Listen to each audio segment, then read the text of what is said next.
to cooperate and play their part in, quote, rebuilding the country. Rory Arage was amongst the crowds in Cairo and sent us this report. Crushed in a sea of humanity, Egypt's new Prime Minister arrives in Tahrir Square.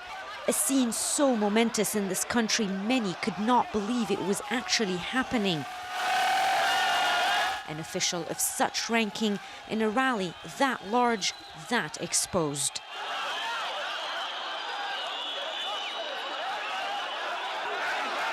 We love you, the crowd chanted. I'm here because I get my legitimacy from you. I will exert all my efforts to respond to your demands. And if I fail, I will join you. As the crowd demanded the ouster of all of the previous regime's men, the Prime Minister urged patience and called on protesters to help him rebuild Egypt. Assam Sharaf's appointment is being celebrated as yet another victory of people power. For weeks, protesters had called for his Mubarak-appointed predecessor to go. But there are still other demands. The emphasis of these protesters now is mainly state security, the Ministry of Interior's most feared arm. They would like to see that apparatus completely dissolved and those who issued the orders to fire on protesters during the uprising held accountable.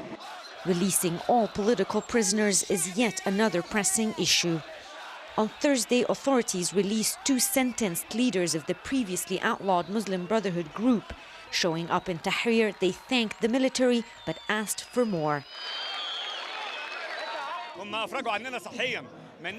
We were released on medical grounds, but we want the verdicts completely dropped.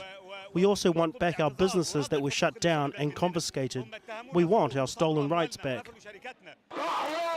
Similar demands echoed by many, including this man, who asked the new government to restore the wealth squandered by the old. Calls for a better life in a new country. Rory Arage, AlJazeera, Cairo. To Tunisia now, where the country's caretaker prime minister says he'll be forming a new government in the next 2 days. A date has also been set for the election of a council that will draft a new constitution. At this time, we're facing difficult responsibilities.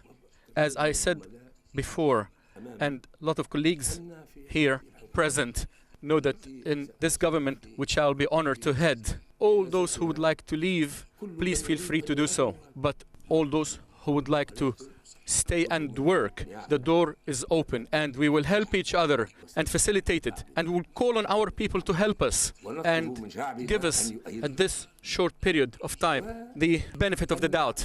And then, after that, they will have the right to judge our behavior.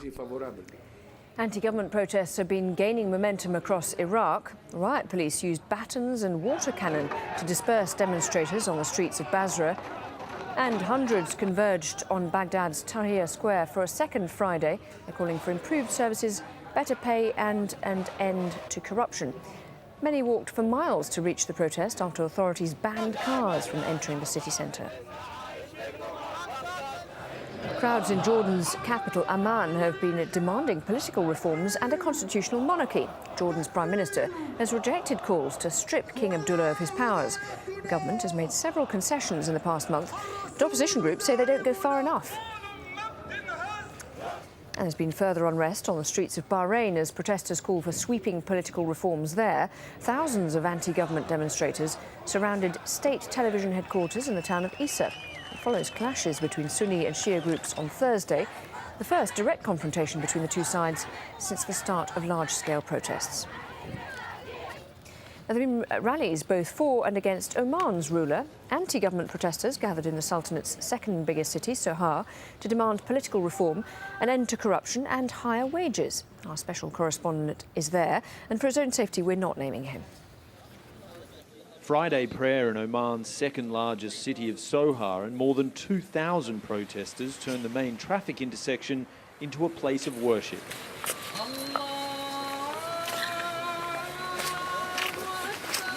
The anti-government sentiment here in Oman differs from the rest of the region's turmoil in 2 key ways. There's been much less violence and much more love for their leader. We are making this to support the Sultan, not to face the Sultan. This is another thing. We are just facing the corruption here.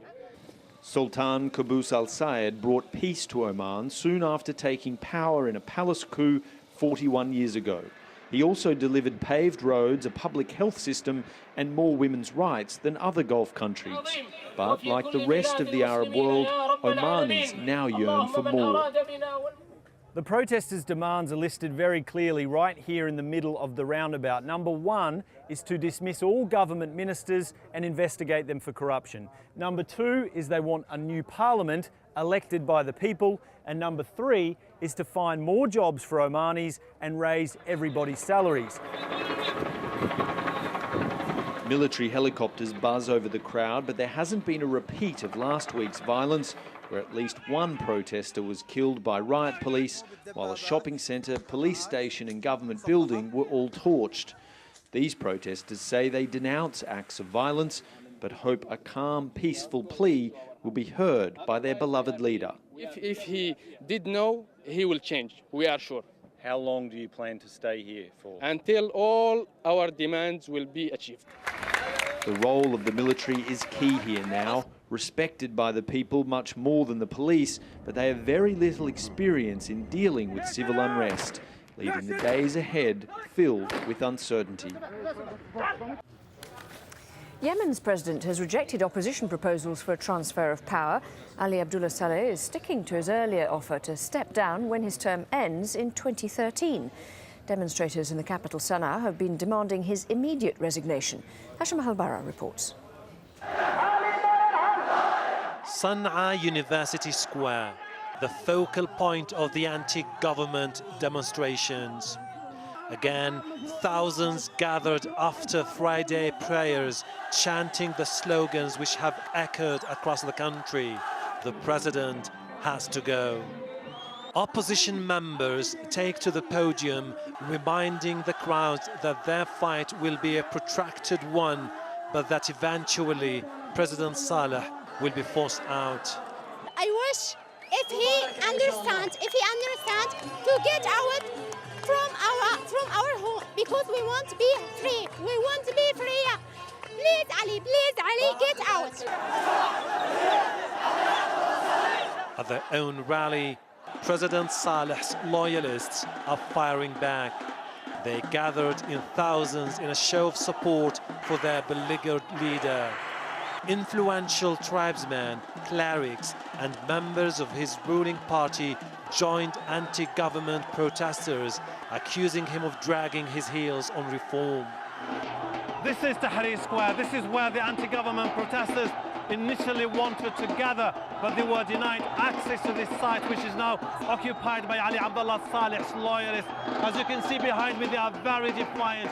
They're brandishing banners and posters saying that the president remains the symbol of unity and stability, and that the future of Yemen can only be decided through ballot.